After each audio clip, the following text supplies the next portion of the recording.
नमस्कार RT academy रे आपण मानकु स्वागत। आज आम भिडियो रे अंतर्जातीय मातृभाषा दिवस उपलक्षे सुंदर एवं संक्षिप्त ओडिया भाषण टी लिखा। आपण माने भिडियो को लाइक करी सांग मानक सहित शेयर करनेबे एवं चैनल नुआ थिले चैनल को सब्सक्राइब कर देबे। तबे चलंतु डेनु करी भिडियो को आरंभ करबा। सम्माननीय सभापति महोदय, पूज्य गुरुजी और गुरुमा वृंद, निमंत्रित मुख्य अतिथि, एठारे उपस्थित थिबा श्रोता मंडली एवं मोर सान बड़ भाई भौणी माने, आज हेउची फेब्रुआरी मास 21 तारिख अर्थात अंतर्जातीय मातृभाषा दिवस। एही दिवस अवसर रे मु मोर संक्षिप्त वक्तव्य रखिबा पई जाउची। माँ और मातृभाषा उभय परिपूरक। मनुष्य तार माँ को जेतिकी भल पाए ता मातृभाषा को मध्य सेतिकी भल पाए।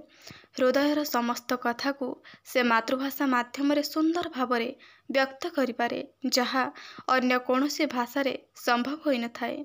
भावनार स्वाभाविक परिप्रकाश करिबा पई मातृभाषार आवश्यकता एकांत अपरिहार्य। मातृभाषार विकास साधित हेले जातिर विकास होइताए। तेणु स्वभाव कवि गंगाधर मेहर लिखिछंती, उच्च हेबा पई कर जेबे आशा, उच्च कर आगे निज मातृभाषा। मातृभाषा माध्यम रे प्रत्येक व्यक्ति तांकर शिक्षा समाप्ति करिथांती। प्राचीन काल रे संस्कृत भाषा को राजभाषा भाव में सम्मान प्रदान करा जाउथिला। मात्र मोगल शासन समय रे उर्दू भाषा मुख्य भाषा रूपे स्वीकृति पाइथिला। यापरे इंग्रेज माने सेमानंकर शासन रे सुविधा हेबा पई इंग्राजी भाषा को प्रचलित करथिले। एहा फल रे विभिन्न प्रादेशिक भाषा क्रमशः गौण भाषा रे परिणत हेला। सेतेबेले आंचलिक भाषार गुरुत्व न रहिबारु देशर ऐतिह्य, संस्कृति और परंपरा क्रमशः क्षुण्ण हेला। एही समय रे मातृभाषार विकास करबा पई ओडिशार बरपुत्र माने अनेक चेष्टा करथिले। फकीर मोहन सेनापति, गंगाधर मेहर आदि कवि और लेखकंकर चेष्टा वैप्लविक परिवर्तन आनिथिला। जेतेबेले देश स्वाधीन होइथिला, देशर राजनीतिज्ञ तथा विशिष्ट शिक्षाविद माने मातृभाषा माध्यम रे शिक्षादान प्रणाली को संपूर्ण भाव में समर्थन करथिले।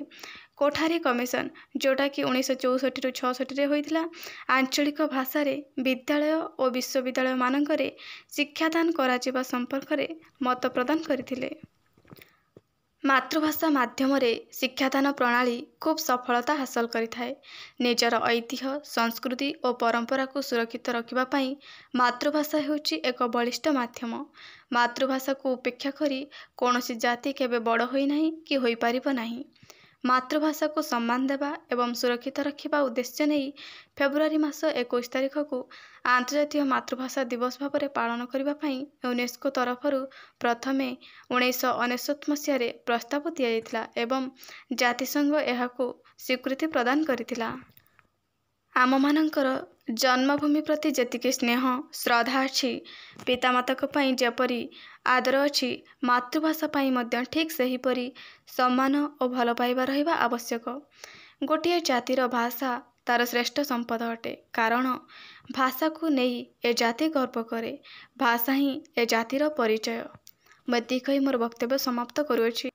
पिला माने वीडियो को लाइक करदब एवं सांग मानक सहित शेयर करनब। चैनल नुआ थिले चैनल को सब्सक्राइब करदब। धन्यवाद।